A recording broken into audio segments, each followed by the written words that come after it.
ìpàdé àdúrà lédè Yorùbá pọ́nbélé. abániṣe. gbogbo owó fún láti ṣe láti ní ìpàdé Ọlọ́run kó máa fàyè rẹ̀ gbá. àdúrà ńlá ni mo ṣe ṣàmì ńlá. agbára Ọlọ́run rìn nínú ìpàdé yìí pẹ̀lú iṣẹ́ àmì àti ìyanu lọ́kànjọ̀kan. gbogbo ènìyàn tó ń wá síbẹ̀ ló ń jẹ́rìí sí agbára Ọlọ́run nítorí ogun tó ń ja ọmọ Oòduà kò bóyìnbó. ohun gbogbo tó nílò owó fún láti ṣe láti ní ìpàdé Ọlọ́run kó máa fàyè rẹ̀ gbá. bá mi ṣe o. àdúrà ńlá ni mo ṣe ṣàmì Yàrá ńlá. bá mi ṣe o. Olú ọ̀run bá mi ṣe o. Akiriṣore bá mi ṣe o. Àkọ́dá ayé bá mi ṣe. Aṣẹ̀dá ọ̀run bá mi ṣe o. Jọ̀wọ́ bá mi ṣe o. Bá mi ṣe Olúwa, ẹni ò bá ṣe ló ráyè gbé. Mo bẹ̀bẹ̀. ẹ̀yin èèyàn mi ní Olúwa, mo kí n káàbọ̀ sí ìpàdé bámiṣe tòní. Mo gba Ọlọ́run gbọ́ pé a ti ń gbádùn ìpàdé àdúrà yìí lọ́sẹ̀ọ̀sẹ̀. A mú wá sí ojú móhùnmáwòrán yín láti jẹ aládùn tọ́lọ́run ṣe nínú ìpàdé bámiṣe nínú ìjọ wa Mount Zion Christian Ministries International Freedom Arena ní gbogbo sátidé kejì àti sátidé kẹrin lóṣooṣù láàrin aago 9 sí aago 11 níbi tí àwọn èèyàn ti ń gbàgbà yọrí àdúrà. Ìwọ náà wá darapọ̀ mọ́ ogunlọ́gọ̀ àwọn ènìyàn bí ta ti ń fojúlówó èdè Yorùbá gbàdúrà torí pé ogun tó ń jọ ọmọ Oòduà kò gbóyìnbó. Bẹ́ẹ̀ tí ń bá wa lọ lónìí, ó gba Ọlọ́run gbọ́ pé ẹ̀yin lẹ̀rí kan lórúkọ Jésù. Ṣùgbọ́n jù bẹ́ẹ̀ lọ, lọ́wọ́lọ́wọ́ báyìí bí ètò yìí ṣe ń lọ, àwọn kan wà, àwọn àfàdúrà jagun wà, wọ́n ń retí ìpè wa láti gbàdúrà fún wa, láti gbà wá níyànjú. Lórúkọ Jésù yóò dára fún wa. ẹlòmíì ìbá ti dé ibi ìṣerere rẹ̀ ṣùgbọ́n a ti gbàgbé wọn níbi tó yẹ. bí Ọlọ́run bá lè rántí ẹ̀dá, èèyàn ẹgbẹ́ òdìdànà kó rántí rẹ̀. ṣojú rere sí wa, àwọn olùrànlọ́wọ́, àwọn olóore, àwọn alátìlẹ́yìn tó ti gbàgbé wa wọ́n máa fèrè wá wa kiri láti òní lọ. Olúwa ṣe bẹ́ẹ̀. Àìsáyà orí kẹẹ̀ẹ́dọ́gbọ̀n, ẹ bá mi ka Bíbélì, ìwé Àìsáyà orí ìkẹẹ̀ẹ́dọ́gbọ̀n, Isaiah 25 ẹsẹ̀ ìkeje sí ìkẹjọ. Kí ni Bíbélì wí? Bí òkè ńlá yìí òun ó sì pa ibojì tí ó bo gbogbo ènìyàn lójú run. ibojì kọ́. Ibojì Òun ó sì pa ìbòjú tí ó bo tí ó bo gbogbo èèyàn lójú run. Gbogbo ìbòjú táyé fi bò ọ́ lónìí lórúkọ Jésù kó máa parun. Àmín Jésù. Mo ní lórúkọ Jésù kó máa jóná sọnù. Àmín Jésù. Kí ló wá lóhùn ó ṣe? Àti ìbòjú tí a nà bo gbogbo orílẹ̀-èdè. Òun ó sì gbé ikú mì láéláé. Olúwa Ọlọ́run yóò nu omijé nù kúrò lé ojú gbogbo ènìyàn. Yóò sì mú ẹ̀gàn ènìyàn rẹ̀ kúrò ní gbogbo ayé. Nítorí Olúwa ti wí. Olúwa ti wí. Gbogbo ìbòjú ibi tá a dàbò ọ́ tí ò jẹ́ kárántì rẹ níbi tó yẹ. Lónìí Ọlọ́run kó máa ká kúrò. Àmín Jésù. Kó máa jóná sọnù. Àmín Jésù. Ẹ̀gàn rẹ kó máa kúrò. Lórúkọ Jésù omijé rẹ Olúwa kó nù ú sọnù. Àmín Jésù. Bẹ́ẹ̀ ni kó rí. Àmín Jésù. Kí lẹ́lẹ́ karùn-ún? Kí lóhun karùn-ún tó mú kárántí ẹni níbi tó yẹ? Kí ló ń ṣe okùnfà ìrántí ẹni níbi tó yẹ? Eléyìí ó interest ẹ díẹ̀. Ìdààmú tàbí wàhálà lọ́dọ̀ olóore. Ìdààmú tàbí wàhálà lọ́dọ̀ olóore. Bọ́lọ́run ò bá da wàhálà díẹ̀ ságbádá Fáráò, olórí agbọ́tí ìbá ti rántí Jósẹ́fù. Wọ́n bẹ́ẹ̀ lè sọ pé Fáráò láàlá, Genesis 41 ẹsẹ̀ ìkíní. Fáráò láàlá, ó láàlá, kò sẹ́ni tó lè túmọ̀ rẹ̀. Àlá ni àlọ́ Ọlọ́run dà sáàfin Fáráò. Fáráò nìkan ló lálàá, gbogbo ìjòyè, gbogbo ìlú ará Íjíbítì ara wọn ò lélẹ̀. Ó ń wá túmọ̀ àlá. Ẹ wá gbọ́ ẹsẹ̀ ìkẹjọ sí ìkẹsàn-án Genesis 41. Kí ni Bíbélì wí? Ó sì ṣe lé òwúrọ̀ tí ọkàn rẹ̀ kò lélẹ̀. Ọkàn ọba ò lélẹ̀, ó lálàá lálẹ́, ọkàn rẹ̀ ò lélẹ̀ láàárọ̀.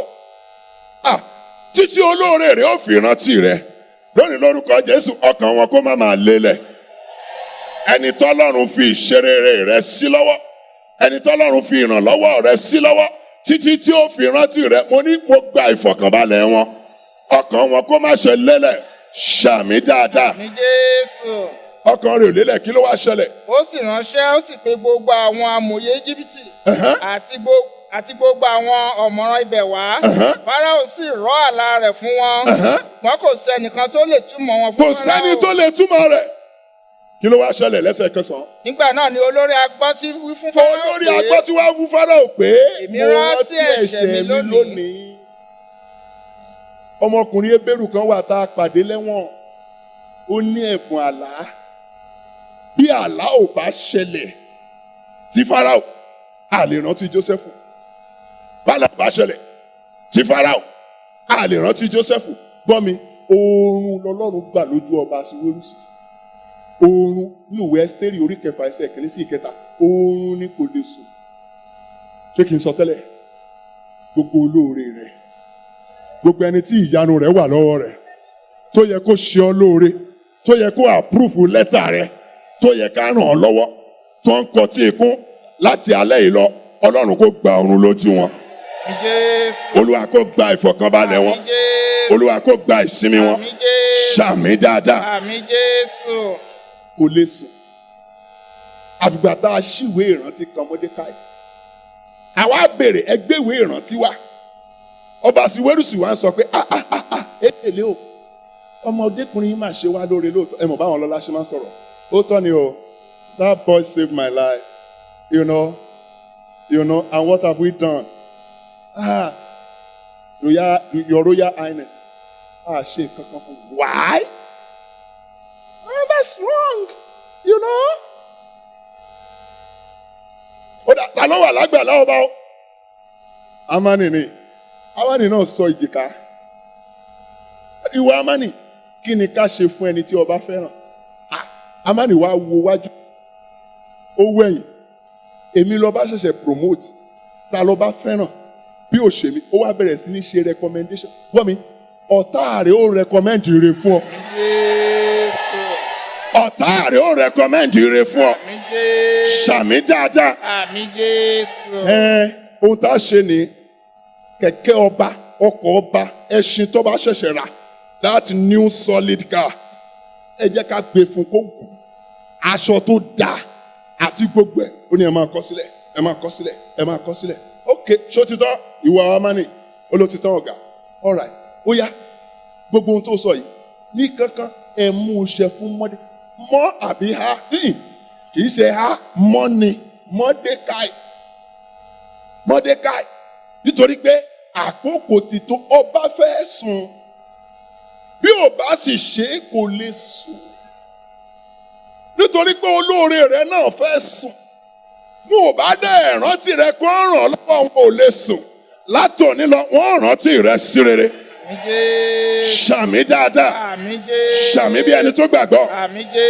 Nítorí àkókò wa, nígbà tí àkókò tó láti rántí Dáníẹ́lì ní ààfin ọba Bẹ́sásárì, ọwọ́ àìrí lọ́lọ́run fi hàn ọba Bẹ́sásárì. Bẹ́ẹ̀ni pé nínú ìwé Dáníẹ́lì orí 5 ẹsẹ̀ 1 sí 12, torí àkókò wa a ò ní lè kà á.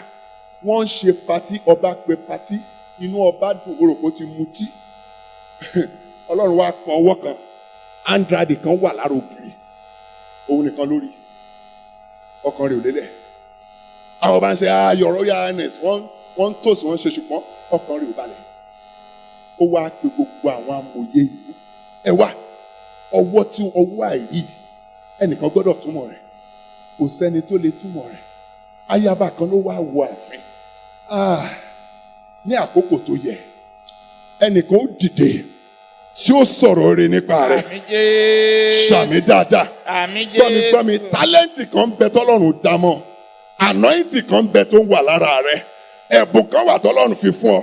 Níbi gíga tó ti lò ó, Olúwa ó pèsè ẹni tí ó sọ̀rọ̀ rẹ̀ níbẹ̀.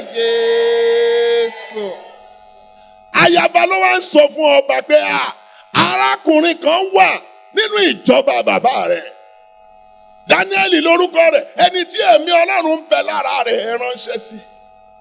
Ọba wa ránṣẹ́ sí Dáníẹ́lì, mo ti kúrò rẹ̀. Àbá gbàgbé Dáníẹ́lì, ẹ mọ̀ dí ìgbèkùn ní Dáníẹ́lì, ẹrú ni, àtọ̀húnrìnwá ni, immigrant ni. Ṣùgbọ́n àrántí ẹ̀ lónìí lórúkọ Jésù Kristi, a ó rántí ìwọ náà sí rere. mo láwọn rántí rẹ sí rere Àmín Jésù. lórúkọ Jésù bẹ́ẹ̀ ni kó rí. Àmín Jésù. Sọ̀rọ̀ màmá kan fún wa ní Nàìjíríà tí wọ́n wá bá mi pásítọ̀ Ọlọ́run ní kí wọ́n bá yẹn nílò nǹkan mo ní màmá I'm okay màmá nínú ó dà ní pẹ́ tí ìwà okay tó Ọlọ́run ní kò wá ìyìn ẹ nílò kankan wọ́n màmá ohun tí mo nílò ó ga wọ́n ní kí ni mo ní ọkọ̀ mo lẹ́yọ̀ kan ṣùgbọ́n mo fẹ́ kó pé méjì màá ní kí pásítọ̀ màá rí yín lọ́jọ́ Wednesday ìgbà tó di Wednesday màmá fún mi lẹ́ńfílòpù náà pẹlẹbẹ bí ìgbà náà rẹ báyìí lórí wọ́n sì àdírẹ́sì ẹ̀ wọ́n forúkọ mi sí and she now say pastor ẹ má ṣí o until tẹ bá dọ́fíìsì and I got to my office and I opened it the highest amount of money anybody lè fún mi láyé yìí I screamed that mo rí owó kó pa mo rí check mo rí orúkọ mi bẹ́ẹ̀ kó pariwo and it was enough to buy a very solid Mercedes-Benz car mo wá gbé mọ́tò yìí mo wá lọ fi hàn màmá pé owó tẹ́ ẹ fún mi yóò ní ohun tó rà rè ẹ mọ̀ tí màmá sọ màmá ní no wonder Ọlọ́run ò jẹ́ ìsùn èrè taari Ọlọ́run ò jẹ́ màmá ó sùn màmá ni mo fẹ́ jí sẹ́gbẹ̀ẹ́ kan Ọlọ́run ò jẹ́ ìsùn tí àkókò bá tó láti rántí ọmọ rẹ̀ ó lè gba ọ̀run lójú gbogbo ẹni tó wà nípò ọlá gbogbo ẹni tó wà nípò àti ṣe nǹkan fún ọ tó dàbẹ́ ẹni pé ó ń kọtí ikún láti ìṣẹ́jú ìlọ Olúwa kó gba ọ̀run lójú wọn Àmín Jésù. Olúwa kó gba ọ̀run lójú wọn. Àmín Jésù. wàá gbọ́ mi ó wá lè jẹ́ wàhálà kan ni ó dé sí wọn tó jẹ́ pé wọ́n lo ní solution lọ́wọ́ wọ́n wà ọ́ rí Àmín Jésù. wọ́n lórúkọ Jésù wọ́n wà ọ́ rí Àmín Jésù. ṣàmì dáadáa Àmín ohun Jésù. kẹfà torí àkókò wa tó ti lọ ohun kẹfà tó ń fa kárántí ẹni níbi tó yẹ òun ni àdúrà gbọ́ mi àdúrà ló ń mi ọwọ́ Ọlọ́run láti lè mi ọkàn olóore àdúrà ni wàá gbọ́ mi yé bẹ́ẹ̀ ènìyàn Ọlọ́run ni kó kọ́kọ́ bẹ̀ Ọlọ́run ni kó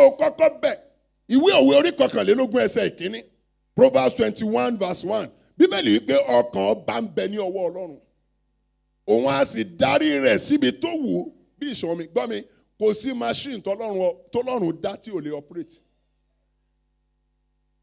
kò sí kó o tó máa rábàbà níwájú ènìyàn kọ́kọ́ bẹ Ọlọ́run rẹ̀ sí tó bá mọ Ọlọ́run bẹ̀ ó nílò àti bẹ ènìyàn mọ́ òun ni ó jì sílẹ̀ pẹ́pẹ́ pé ire báyìí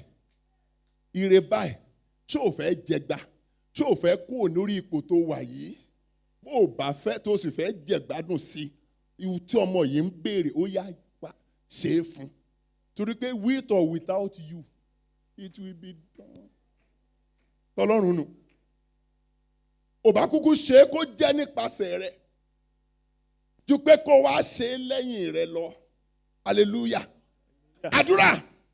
àdúrà níbo ni ire rẹ wà yé sọ pé what will be will be àdúrà ni kò fi rán Ọlọ́run létí láti rán olóore rẹ létí gbọ́ ohun tí Nehemiah sọ Nehemiah wípé Nehemiah 13 verse 31b ó ní rántí mi Ọlọ́run mi fún rere rántí mi Ọlọ́run mi fún rere remember me oh God for good ẹ bá mi ka ìwé Àìsáyà orí 62 Isaiah 62 ẹsẹ̀ kẹfà àti ìkeje gbọ́n tí Àìsáyà wí. Èmi ti fi àwọn alóore sórí odi rẹ ìwọ Jerúsálẹ́mù tí kì yóò pa ẹnu wọn mọ́ lọ́sàn-án wọn kì yóò pa ẹnu wọn mọ́ lọ́sàn-án àti lóru títí láé ẹ̀yin tí ń ṣe ìrántí Olúwa ẹ má ṣe dákẹ́ don't keep quiet ẹ má ṣe dákẹ́ ẹsẹ̀ ìkeje. ẹ má ṣe fún un ní ìsinmi títí yóò fi ìdí Jerúsálẹ́mù múlẹ̀. ẹ má jẹ́ ó sinmi lọ́sàn àti lóru máa rán létí ibi báyìí ni rèmi wá application mi sì wà níbi tó wà yìí wọ́n ti gbàgbé mi Olúwa jẹ́ ká rántí mi níbẹ̀. ẹlẹ́ẹ̀keje rẹ̀ a fẹ́ lọ gbàdúrà mo mọ̀ pé ní ìṣoore àti ìfifúnni ìṣoore Mọ́dékáì ti ṣoore ó ṣe oore fún ọba Asiwérúsì. Mọ́dékáì ṣoore, kọ́ láti máa ṣoore, kọ́ láti máa ṣe ìtọrẹ àánú fáwọn tó o bá nípa láti ràn lọ́wọ́. Oore rẹ yóò sọ̀rọ̀ lọ́jọ́ kan. Ọrẹ rẹ yóò sọ̀rọ̀ lọ́jọ́ kan. Ó gbọ́n ohun tí ìwé òwe sọ ni Proverbs 18:16. Ìwé òwe orí 18 ẹsẹ̀ 19. The Bible says the gift of a man, ẹ̀bùn ènìyàn ni yóò wá ọ̀nà fún. Ẹ̀bùn ọrẹ ènìyàn ni yóò wá ọ̀nà fún. Gbọ́ mi, máa fún Ọlọ́run pẹ̀lú ní ọrẹ tó sọra nígbàkúgbà tó bá wà níwájú rẹ̀, kólúwa kó lè rántí rẹ̀. Hallelujah. Mo ní hallelujah. Hallelujah. Mo ní alábùkún fún ni àwọn tó ń ṣàánú torí pé wọ́n ṣe kí ni? Matthew chapter 5:5 torí pé wọ́n ò rí àánú gbà. Mọ́dékáì ti ṣoore la ṣe rántí rẹ̀. Joseph ṣoore la ṣe rántí rẹ̀. Bàbá Mèfíbóṣẹ́tì ṣoore. Jonathan ṣoore fún Dávidi. Fún Dávidi ṣe rántí rẹ̀. Ẹnikẹ́ni á kù nílé Sọ́ọ̀lù bí. Kémi ó lè ṣe ìyọ́nú fún nítorí Jonathan. Hallelujah. Ní gbogbo ìgbà tó bá láǹfààní fún Ọlọ́run ní ọrẹ tọ́lọ́run ò lè gbàgbé. Yes. Ìrúbọ ló ń jẹ́ bẹ́ẹ̀. Ìrúbọ ọrẹ tí Ọlọ́run ò lè gbàgbé.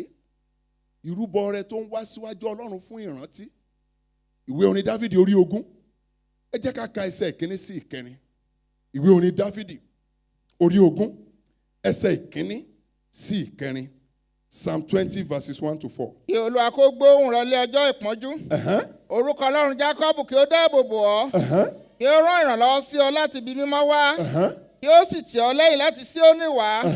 Kí ó rántí ẹbọ rẹ gbogbo. Kí ó rántí ẹbọ rẹ gbogbo. Kí ó rántí ẹbọ rẹ. Ẹbọ kan bẹ, ọrẹ kan bẹ, ìrúbọ kan bẹ tọ́lọ́run ò lè gbàgbé. Aránṣẹ́ sí Cornelius ìwé ìṣe àwọn apọ́sítélì orí 10 ẹsẹ̀ 9. Cornelius, Olúwa ti gbọ́ àdúrà rẹ̀. Ẹbọ rẹ̀ sì wá sí Olúwa níwájú Olúwa fún ìrántí. Hallelujah. Kí n tó wọ inú gbọ̀ngàn yìí wá láàárọ̀ yìí, arábìnrin kan wá sí ọ́fíìsì mi. Mo ṣáàrí wọ́n ń gbọ̀n níwájú mi. And she brought out a seed, a huge seed. Ó ní Olúwa, pastor, ẹ̀mí Ọlọ́run kí n wá fi irúgbìn yìí sílẹ̀ fún ìjọ rẹ̀. Mo ní ohun tí mò ń là kọjá. Àwọn èèyàn ti ṣá mi tì. Ó wá sọ nǹkan tó touch mi. Ó ní mi ò níṣẹ́. Mi ò níṣẹ́. When she left and I counted the seed. Wow. Èmi tí mò ń kà, I was shaking in my hands. It was a sacrifice. Àwọn ìrúbọ kan bẹ tó bá kan àwa léegun tó ń jí Ọlọ́run lórí ìtẹ́ tó mú kí Ọlọ́run mú ìrántí wá ní kankan. Wọ́n mọ̀ pé àwa kan ti rú ẹbọ bẹ́ẹ̀ sẹ́yìn rẹ̀. Gbogbo irú ìrúbọ bẹ́ẹ̀ lórúkọ Jésù kó gọ́lọ́run kó gbọ́. Àmín Jésù. Àwa kan ó tún ṣe nínú ìpàdé yìí lónìí lórúkọ Jésù níbikíbi tá a ti gbàgbé rẹ lágbàáyé a ó rántí rẹ níbẹ̀. Àmín Jésù. Mo la ó rántí rẹ níbẹ̀. Àmín Jésù. Ọlọ́run ọ̀run kó mú ká rántí rẹ. Àmín Jésù. Lónìí níbi rere gbogbo tó yẹ.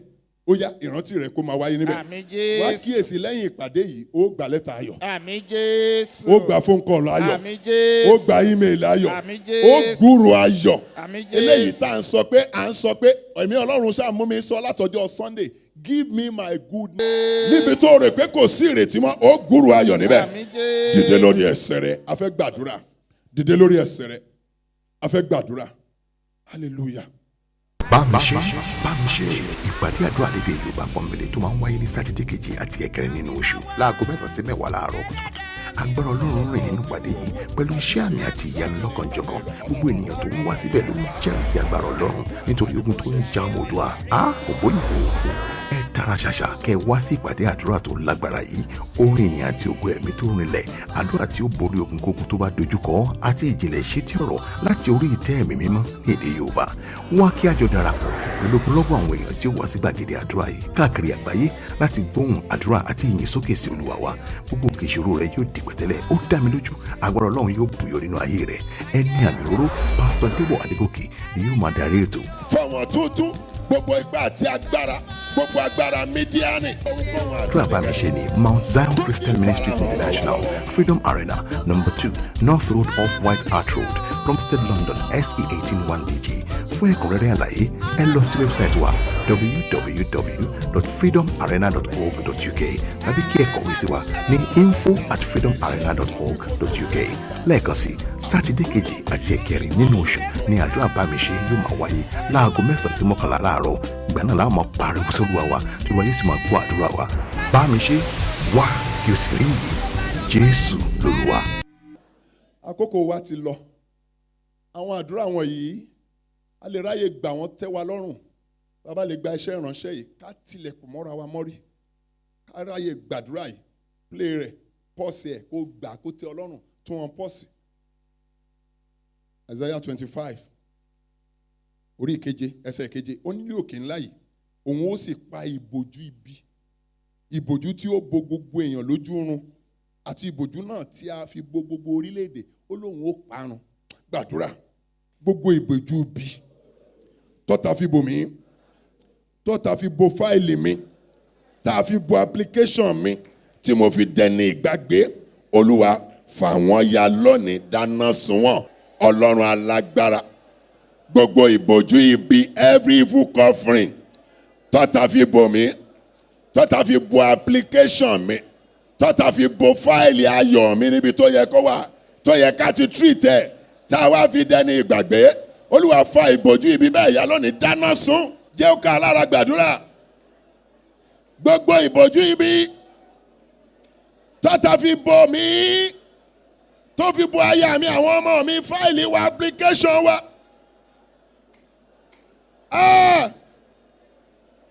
Tá a fi dẹni ìgbàgbé tọ́lọ̀ wá fi ń falẹ̀. Olúwa dáná sun lónìí, fàáyà dáná sun. Enough of delay. Ẹlòmíì ó fòmù ọmọ ọ́fíìsì. There's a backlog of application. Irọ́ application mi gbọ́dọ̀ hù jáde. Jésù Kristi Olúwa wa. Jésù Olúwa wa. Àmì ò láti rí kùrukùru rí. Àmọ́ tó ń jẹ́ kùrukùru. Kí ló òyìnbó ń pè? Okay. Àmì ò láti tẹ̀lé tírélà rí. Tírélà tó wà lórí òkè tó wá ń tú èéfín. Àwọn tírélà Nàìjíríà mú sọ mi ò sọ tírélà bí o. Tó jẹ́ pé thick cloud is the order of the day. Àti ríwájú wàhálà. Àwa kan wà a ti da kùrukùru bò wá. A ti da kùrukùru bò application wa. A ti da kùrukùru bò owó wa. Oníbàárà tó yẹ kó bá wa rajà fún èrè orí. Gbàdúrà. Gbàdúrà. Ó bá fẹ́ gbà lóyìnbó gbà. Every evil cloud ló ń jẹ́ bẹ́ẹ̀. Gbogbo kùrukùru tó gbé mi pamọ́ lójú olóore, lójú àfẹ́sọ́nà, lójú oníbàárà, lójú onírànlọ́wọ́. Olúwa o, káwọn kúrò lónìí. Orúkọ Jésù gbàdúrà.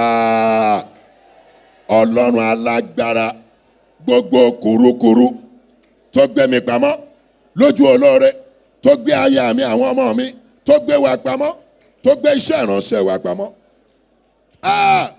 tó gbé fáìlì ayọ̀ wa pamọ́, tí ò jẹ́ kó lóore rí wa. Olúwa tú wọn ká lónìí. Every evil cloud that has covered up my life, my application, my file, that will not allow any benefactor, any customer, any suitor to see me. Lord Jesus, disperse it today. In the name of Jesus. Jésù Kristi Olúwa wa. Jésù Olúwa wa. Má bínú àdúrà wa kù mélòó péré. Genesis 41 verse 1. Pharaoh sì lálàá. Ìgbàlẹ̀ mọ́ ọkàn rẹ̀ ò lélẹ̀. Ìwé Ẹ́sítérì orí kẹfà ẹsẹ̀ kìíní sí ìkẹta. Ọba Aṣiwérúsì ò lè sùn. Àgbà tó ní ká gbéwèé ìrántí wá. Nínú ìwé Dáníẹ́lì orí 5 ẹsẹ̀ kìíní sí ìkejìlá. Ọba Bẹ́sásárì ó rí ọwọ́ àjèjì lára ògiri. Ọkàn rẹ̀ ò lélẹ̀. Ní ìkóríta mẹ́tẹ̀ẹ̀ta yìí lákọ̀ọ́kọ́ àlá Fáráò ló mú ká rántí Jósẹ́fù. Àìlèsùn ọba Aṣiwérúsì ló mú ká rántí Mọ́dékáì. Ọwọ́ àjèjì tí ọba rí lára ògiri ló jẹ́ ká rántí Dáníẹ́lì. Ó túmọ̀ sí pé ó gbàdúrà tó kàn yìí. gbogbo ẹni tó yẹ kó rántí mi láti ṣe mí lóore tó ń ṣagídí, Olúwa dà á láàmú, gba oorun lójú rẹ̀ títí yóò fi ṣẹ̀tọ́ mi fún mi. Ó yá porúkọ Jésù gbàdúrà. Ọlọ́run alágbára, gbogbo ẹni tó yẹ kó ṣe mí lóore, gbogbo ẹni tó yẹ kó rántí mi, gbogbo ẹni tó yẹ kó approve application mi tó ń ṣagídí, Ọlọ́run ò dà wọ́n láàmú, gba oorun lójú wọn láti ìṣẹ́jú yìí lọ títí wọ́n fi ṣẹ̀tọ́ tó tọ́ fún wa. Yes Lord, yes Lord. Gbogbo ẹnikẹ́ni tó yẹ kó approve fáìlì ayọ̀ ìjọ Freedom Arena tó ń ṣagídí láti ìṣẹ́jú yìí lọ, Olúwa dà á láàmú. Yes, gba oorun lójú wọn, kó wàhálà sí wọn lágbádá títí wọ́n fi ṣe ẹ̀tọ́ tó tọ́ fún wa. Yes, wọn ò gbọ́dọ̀ ní ìsinmi, wọn ò gbọ́dọ̀ ní ìfọ̀kànbalẹ̀. Gbogbo ẹnikẹ́ni tó yẹ kó approve indefinite leave mi. Jésù Kristi Olúwa wa, Jésù Olúwa wa. Proverbs 21:1, ó ní ọkàn bá ń bẹ ní ọwọ́ Ọlọ́run, òun á sì máa darí rẹ̀ bí ìṣàn omi síbi tó wù ú, ibikíbi tó bá wù ú ní. Gbàdúrà. Ọkàn gbogbo alágbára, ọkàn gbogbo ọ́físà tó yẹ kó ṣe mí lóore, ọkàn wọn wà lọ́wọ́ rẹ̀. Olúwa darí ọkàn wọn sí ìhà ọ̀dọ̀ mi láti ìṣẹ́jú yìí lọ. Ó yá porúkọ Jésù sọ ọ́ dàdúrà. Gbogbo alágbára, gbogbo ọ́físà tó yẹ kó ṣe mí lóore, tó yẹ kó approve fáìlì mi, tó yẹ kó fọwọ́ sí lẹ́tà mi, Olúwa o, ọkàn wọn ń bẹ lọ́wọ́ rẹ̀, darí ọkàn wọn sí ìhà ọ̀dọ̀ wa. Yes Lord, yes Lord, yes Lord. Reposoto yekerebo Kristi Olúwa wa, Jésù Olúwa wa. Àwọn mélòó láti ṣoore fáwọn kan rí, wọ́n sì wà nípò tó yẹ kán sanjọ́, kì í ṣe kó ń sin règùn, ó ti ṣoore fáwọn kan rí. Gbọ́ mi, oore tí Jonathan ṣe fún Dáfídì ní Mèfíbóṣẹ́tì ló jèrè rẹ̀. Oore tí Mọ́dékáì ṣe fún ọba Aṣiwérúsì tí ò jẹ́ káwọn apanijayé pa, ló jẹ́ ká rántí ẹ̀. Ìwọ náà ti ṣoore, bó o bá ti ṣoore rí, bẹ̀rẹ̀ sí ní ṣoore látòní lọ. Gbàdúrà. Gbogbo ẹnikẹ́ni tí èmi tàbí àwọn òbí mi ti ṣe lóore rí tó wà nípò àti ràn mí lọ́wọ́, Olúwa sọ̀rọ̀ mi fún wọn láti ìṣẹ́jú yìí lọ. Ó yá porúkọ Jésù gbàdúrà. Ọlọ́run alágbára, gbogbo ẹnikẹ́ni tí èmi tàbí àwọn òbí mi, yes Lord, tàbí òbí àwọn aya mi, àwọn òbí aya mi tó ti ṣe lóore rí, tó wà nípò àti ràn wá lọ́wọ́lọ́wọ́ báyìí, Olúwa sọ̀rọ̀ wa fún wọn láti ìṣẹ́jú yìí lọ. Yes, ẹlòmíì campaign fáwọn olóṣèlú, wọ́n dórí ipò tán. Ọlọ́run alágbára, gbogbo ẹnikẹ́ni tí mo ti ṣèrànwọ́ kan fún tàbí mi tó wà nípò àti sanjọ́ fún mi, tó dàbẹ́ ni kó gbàgbé mi, Olúwa sọ̀rọ̀ mi fún wọn láti ìṣẹ́jú yìí lọ. Jésù Kristi Olúwa wa, Jésù Olúwa wa. Hallelujah. Mo lérò pé a ti gbádùn ìpàdé tònídọ́ba. Mo gbà pé a ti gba àdúrà. Ọlọ́run tó ń gbọ́ àdúrà ní Freedom Arena, ó ti gbọ́ àdúrà díẹ̀ náà, ẹ̀rí rẹ̀ ló kù. Mo ń retí ẹ̀rí rẹ̀. Bẹ́ẹ̀rí bá ti ń dé, jọ tẹ̀ wá láago láti sọ ẹ̀rí rẹ̀. Bàbá sì nílò àdúrà tàbí ìgbaniníyànjú lórí àwọn kókó iṣẹ́ ìránṣẹ́ tá a ṣe lónìí. Àwọn àfàdúrà jagun wà ní inú ọ́fíìsì wa lọ́wọ́lọ́wọ́ báyìí tó ń retí ìpè rẹ̀. Tẹ̀ wá láago, a ó gbàdúrà fún ọ, a ó sì gbà ọ́ níyànjú. Pàápàá jùlọ ẹ darapọ̀ mọ́ wa nínú ìjọ wa ibi tá a ti ń ṣe ìpàdé yìí ní sátidé kejì àti sátidé kẹrin láàrin aago 9 sí aago 11. Yóò dára fún wa lórúkọ Jésù. Bàbá wa nílò odidi iṣẹ́ ìránṣẹ́ tá a gbọ́ tán lónìí. A lè pe aago ká tẹ̀ wá láago lórí fóònù nọ́mbà tó wà ní ojúmọ́wòmọ́wòrán wa. Wọ́n ó ṣàlàyé fún wa bá ó ṣe ríra. Yóò dára fún wa lórúkọ Jésù. Bàbá mo gbàgbọ́ pé ẹ gbádùn ètò tòní. Fún àdúrà àti gba gbogbo iṣẹ́ ìránṣẹ́ tòní, ẹ kàn sí wa lórí aago 0208 317 0829 0208 317 0829.